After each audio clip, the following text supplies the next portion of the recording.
Just imagine this, how we used to spend the paper dollar or paper RMB. But right now, somebody sends you money in the form of a PDF version.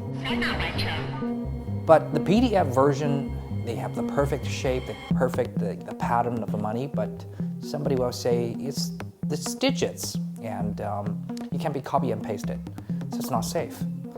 But just think about it. What if we use a PDF version of the money stuck in our, in a mobile phone or computer, in an electronic wallet, but it's encrypted. You cannot copy and paste it, and you can spend it every day with your mobile phone or with your e-wallet. And that's the digital currency.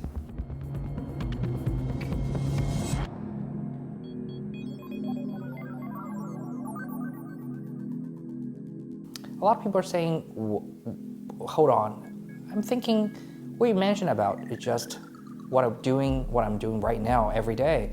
I'm using my telephone to make the payment every day for more than 5 or 8 years. We have Alipay, we have WeChat Pay, we have PayPal, we have the BOA payment. So what's the difference? I think it's actually very easy. What you used to use is we call electronic payment. It's not digital currency. The difference is actually very huge for the bankers, for the central banks, for the government, but basically no difference to you, the consumers. Electronic payment means, well, I have an account on an app in my mobile phone, but the app have a link to the bank where my account is opened. And when I want to pay you, basically I just tap open my app and then I send you the money.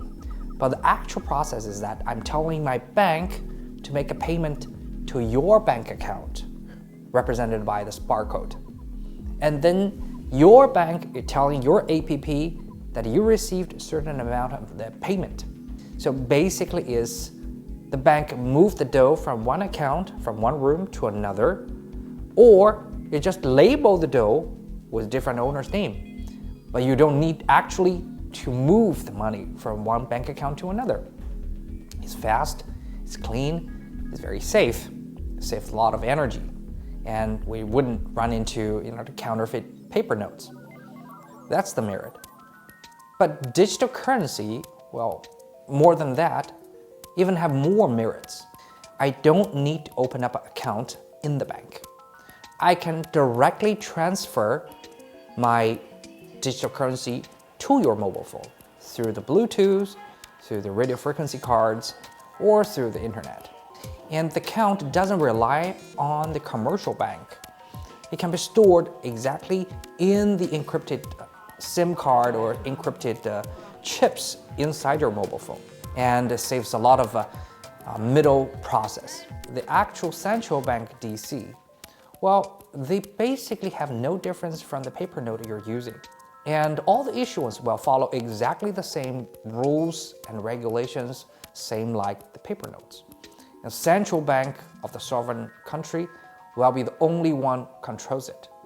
And they will have to be in line with all the regulations like anti-money laundering, like KYC, like all the kind of monetary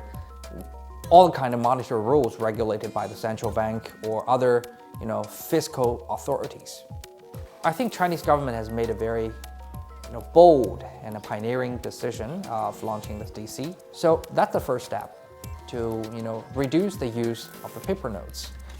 Fake paper notes used to be a very, very serious issue for many countries, developed and developing alike. And with electronic payment, nobody can copy and make the fake money anymore. So it saves a lot of trouble and also enables the great development of the online shopping. With a paper note, you cannot shop online, but with electronic payment, you can do that. China is a very, very large country, so it's very hard to help all the citizens to open up a bank account in the bank. Therefore, we should give them an opportunity. With DC, right now, you don't need to open up a bank account. with a legal ID card, you can open up one of a DC payment account in a central bank.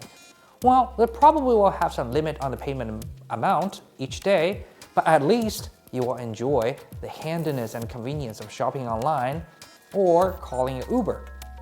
And they can also start their own small businesses like a street stand. They finally can receive the money through their mobile phone. They will be a good thing for the vulnerable people, the lagging behind people in the society. That's the reason why China wanted to pioneer this endeavor. And I think they're still trying to perfect all the systems.